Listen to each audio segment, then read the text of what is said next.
How does a simple onion, the kind that makes your eyes burn in a kitchen at midnight, quietly turn into a global powerhouse crop measured not in bags or trucks, but in millions of tons every single year, moving from dirt to dinner plates without most people ever seeing what really happens in between?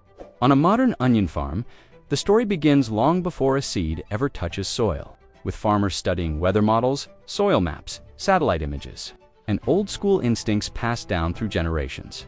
Because onions are tough, but also picky, and they demand timing that feels almost emotional.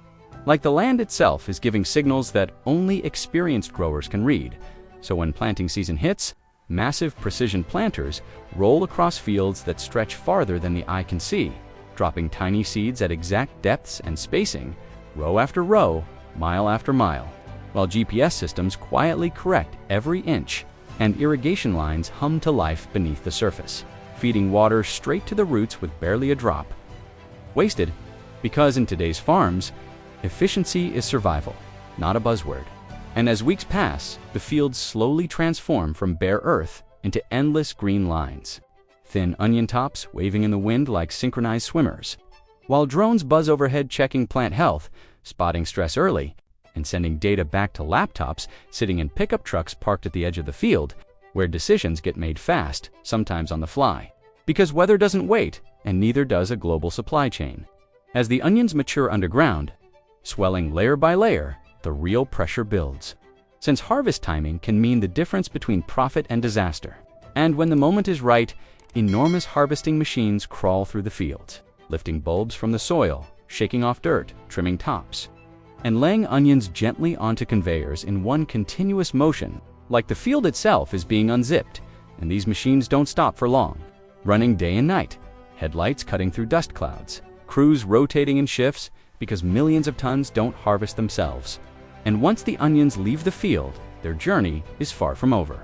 As they roll into curing facilities where temperature, airflow, and humidity are controlled with obsessive care, drying outer skins just enough to protect the bulb inside. Because a single mistake here can lead to rot that spreads fast and silent. So sensors monitor everything, alarms stand ready, and workers walk the lines using their hands and noses as much as any screen, trusting human senses alongside machines.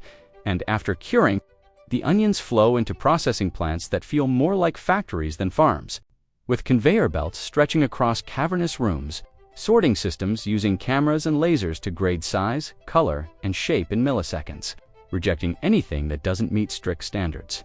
Not because it's bad, but because consistency rules modern food markets. And those rejected onions often head off to other uses, diced, dehydrated, or turned into powder that will flavor meals thousands of miles away. Nothing really wasted, just rerouted. Inside these facilities, the pace is relentless.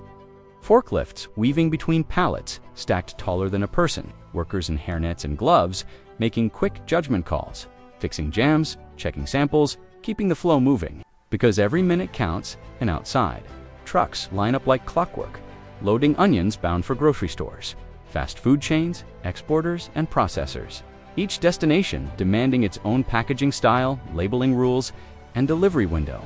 So the same onion variety might end up loose in a supermarket bin, sliced on a burger, or sealed in a frozen meal, all depending on where the algorithm and the market decide it should go. And behind all of this sits a web of planning that starts months or even years earlier, with growers negotiating contracts, predicting demand, hedging against price swings, and deciding which varieties to plant. Some bred for sweetness, some for storage, some for long-distance shipping, each choice carrying risk. Because a warm winter or a surprise drought can flip the entire equation overnight. Yet what makes modern onion farming truly wild isn't just the scale or the machines, it's how human judgment still sits at the center. Farmers walking fields at dawn, rubbing soil between their fingers, listening to weather forecasts on crackly radios, making calls that no computer can fully replace, while at the same time trusting data dashboards, yield projections, and real-time tracking systems that show exactly where every pallet is moving. Because feeding millions requires both gut feeling and cold numbers. And when you step back and see the whole chain, from seed genetics to supermarket shelf, it feels less like agriculture and more like choreography. Thousands of small actions, perfectly timed, repeated across regions and seasons, year after year, producing mountains of onions that quietly support cuisines, cultures, and economies around the world. And as the last truck pulls away and the fields lie empty again, already being prepped for the next cycle, it becomes clear that this isn't just about growing vegetables, it's about managing uncertainty at massive scale, adapting constantly, learning from failures that never make headlines, and pushing forward anyway, because tomorrow the world will still need onions, and these farms, these people, and these machines will be ready to do it all over again. A process so complex and finely balanced that once you really see it, you can't look at a simple onion the same way ever again.